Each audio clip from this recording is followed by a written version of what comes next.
Welcome to our channel. Today we how to connect Okta to enforce device posture checks, full guide step by step clearly. Begin by logging into your Okta admin console. Navigate to the security settings menu. Select API from the list of options. Click on tokens to manage your API tokens. Create a new token by clicking the Create Token button. Copy the generated token and store it securely. Next, access your identity provider settings. Configure the necessary claims for device posture checks. Ensure that your claims include device type, OS version, and compliance status. Now, head to the device trust settings within your Okta dashboard.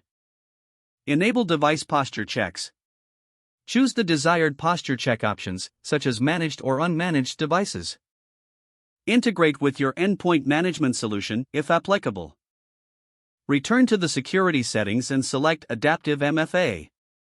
Add a new policy for device posture checks. Define criteria for when the check should be enforced. Test the configuration using a sample user account.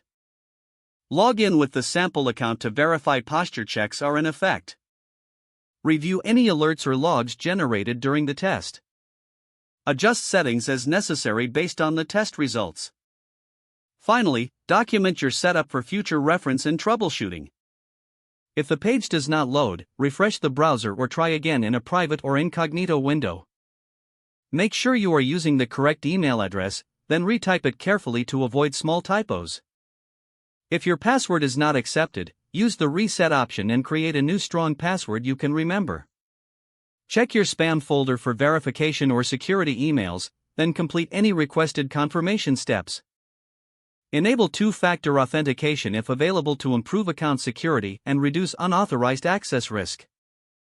After signing in, review your profile details so your contact information and settings are accurate and current. If you see an error message, note it down and try again after restarting your device and internet connection.